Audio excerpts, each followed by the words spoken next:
Oigan, señores, el tren que lejos se va silbando. Oigan, señores, el tren que lejos se va silbando. Que lejos me va llevando cuando ya va caminando. Que lejos me va llevando cuando ya va caminando. Oigan y oigan, señores, oigan al tren caminar. Oigan y oigan, señores, oigan al tren caminar.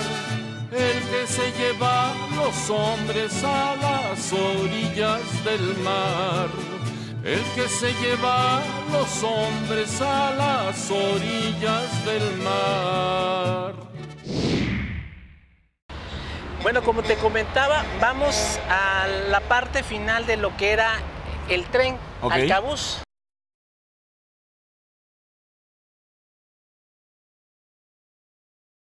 Mira, este es el Cabús. Ajá. El Cabús era el carro donde permanecía la tripulación, descansaba e iba viajando.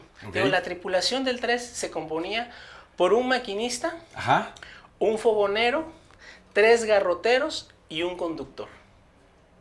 Los garroteros son los personajes, los trabajadores que van al frente, en medio y atrás de todo el convoy, de la locomotora. Sí. Es el que da los avisos de peligro, hace los cambios de vía, hacen los enganches entre los carros y bueno, y cuidan todo el movimiento del tren. Que eso no tendría que ver entonces lo que me estás explicando en absoluto con, por ejemplo, cuando era el de pasajeros, con los meseros, con la gente que se encargaba de arreglar el cuarto o lo que viniera en las cabinas, ¿no? Sí. O sea, esos eran aparte otros. Eran otros, que era la parte digamos, de servicio ya, sí, de servicio de un tren de pasajeros. O sea, estos eran exclusivamente para el tren. Para el tren. Aquí, por ejemplo, ves esta mesa, ves estos, ¿cómo se llama? Estas como cajas baúl, que eran baúles donde llevaban la herramienta por cualquier cosa que hubiera. Hay camas donde descansaba la tripulación cuando llegaban a algún lugar, porque a veces porque los viajes eran largos, ¿no? Wow. Entonces, todo este vagón era para 6 personas. Para 6 personas prácticamente, para 6 personas donde descansaban y donde podían comer, y aquí, por ejemplo, esta es como una escotilla, digamos, ¿no? Esta parte. Para que pudieran ir viendo. Para que pudieran ir viendo. Aquí prácticamente viajaba el conductor, podían también los garroteros, iban vigilando al tren. ¿Por qué? Sí, no era como de ver el paisaje, sino realmente estaban viendo. Estar vigilando, porque la función del conductor era vigilar que el maquinista respetara el programa de viaje. Okay. Llamémoslo así sencillo, ¿no? Sí. Porque el conductor recibía del jefe de estación el programa de viaje, cuáles eran las estaciones que iban a visitar, qué era lo que iba a bajar, iba a subir en cada estación. Y se puede hablar, por ejemplo, de como cuando sucede con un capitán en un barco que de repente deja al segundo a bordo y él puede ir a descansar un rato a los aposentos. ¿Podía pasar eso? Podía pasar eso, porque el conductor también era un maquinista. Sí. Podía relevar, ¿no? Casi siempre, ya sea el fogonero también podía, si pasaba algo que se enfermara o algo, el fogonero ya estaba habilitado para poder subirse a la máquina y conducirla, claro, pero era el conductor. Porque el conductor era maquinista también, sí, ¿no? Entonces vigilaba que, por ejemplo, que respetara la velocidad en este programa de viaje, ¿no? Aquí están las 2 camas, como tú bien dices. Aquí están las 2 camas donde descansaban, comían, pues aquí se divertían también, ¿no? Claro. Entonces, bueno, era su espacio de la vida cotidiana. Y tal cual es la última parte de un tren. De un tren. Y está en color ámbar, porque es la parte de preventiva, digamos. Ok, perfecto. Preventiva. Ahí está la razón del color.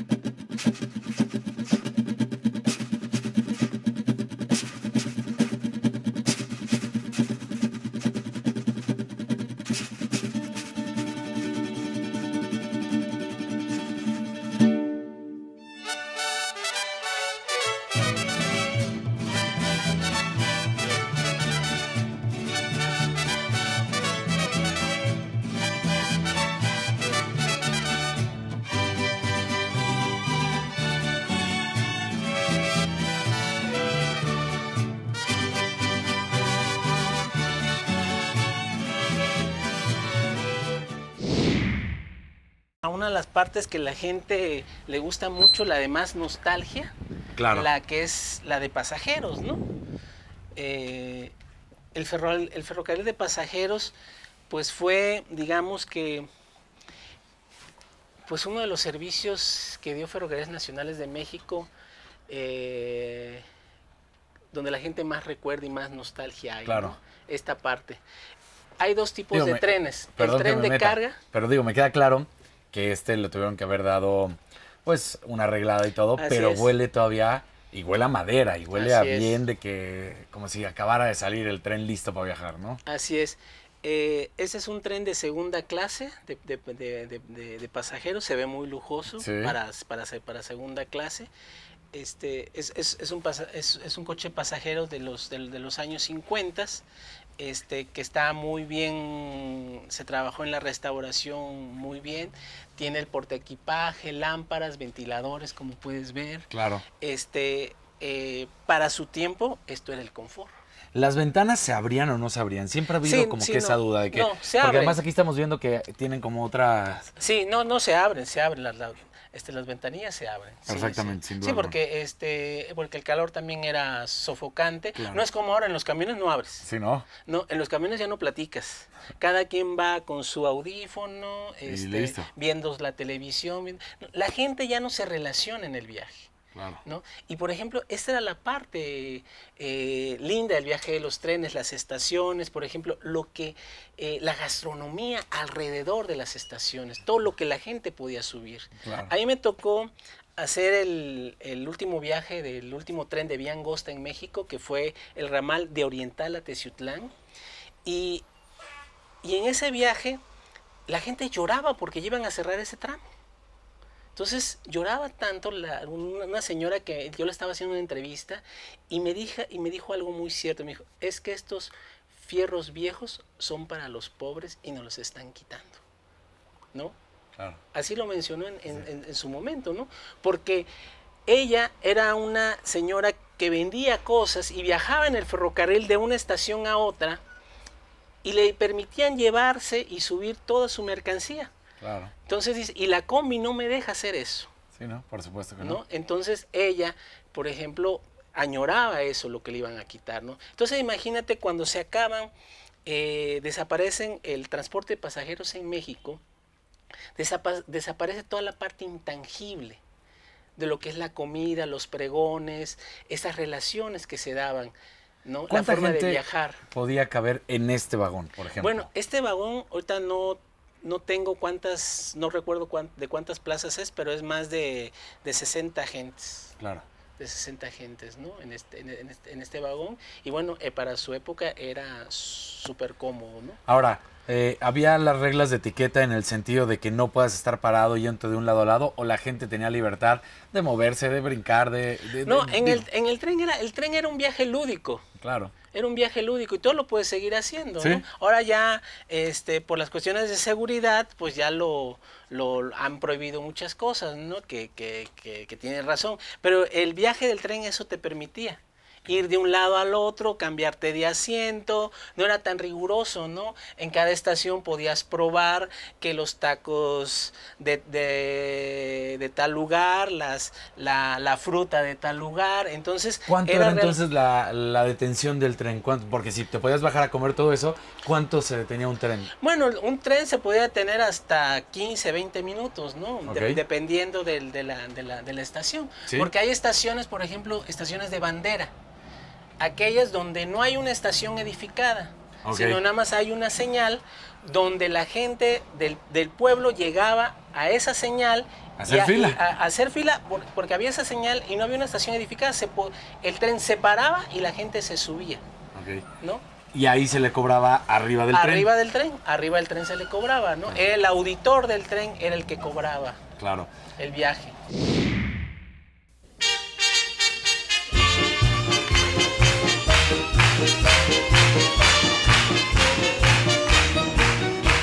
Lisboa en tren de lujo yo viajaba, a mi lado muy galante un portugués. Al momento un gran amor me declaraba, con mayor velocidad que nos llevaba aquel express. Al compás del chacachá del chacachá del tren. Qué gusto da viajar cuando se va en express, pues parece que el amor con su dulzón vaivén produce más calor que el chacachá del tren.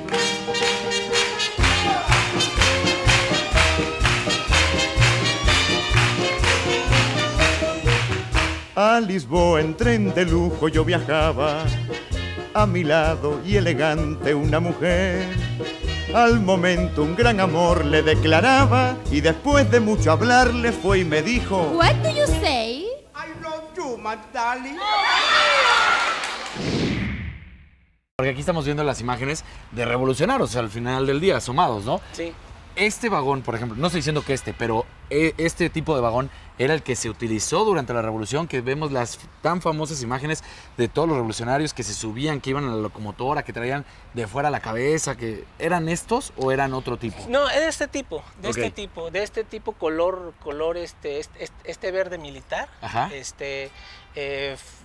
Fue el que se usó en la revolución, o sea, el cambio de los años, que es más o menos de los 50, 40, al 10, a los 20, no hay un cambio significativo.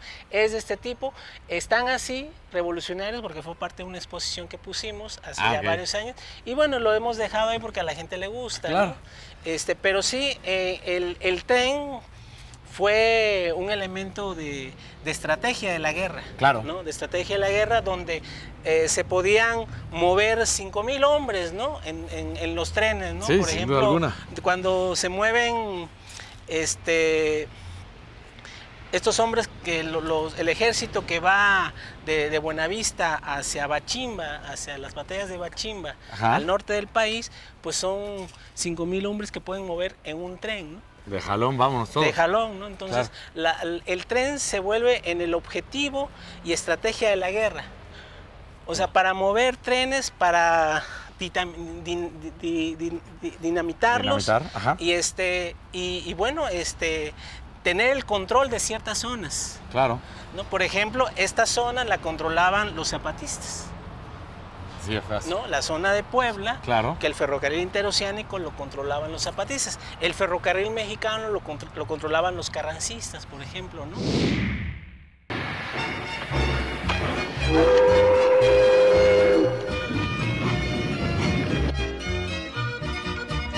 En lo alto de la abrupta serranía, acampado se encontraba un regimiento y una moza que valiente lo seguía, locamente enamorada de un sargento. Popular entre la tropa era Adelita, la mujer que el sargento idolatraba, porque a más de ser valiente era bonita, y hasta el mismo coronel la respetaba, pues sabía que decía aquel que tanto la quería.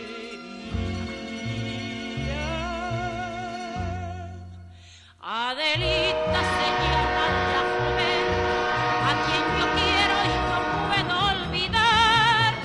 En el mundo yo tengo una rosa que con el tiempo la voy a cortar. Si Adelita quisiera ser mi novia y si Adelita fuera mi mujer, compraría un vestido de seda para llevarla a bailar a mi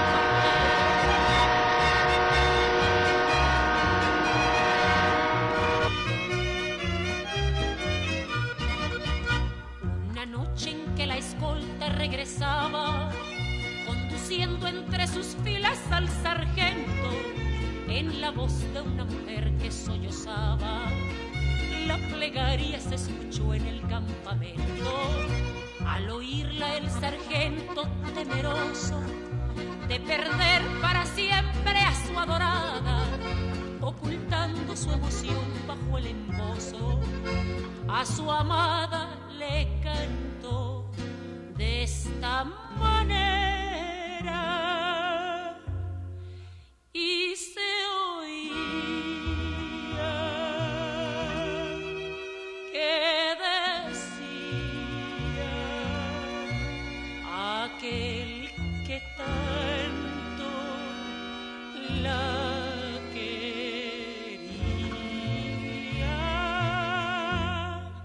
Si Adelita se fuera con otro, te seguías la huella sin cesar.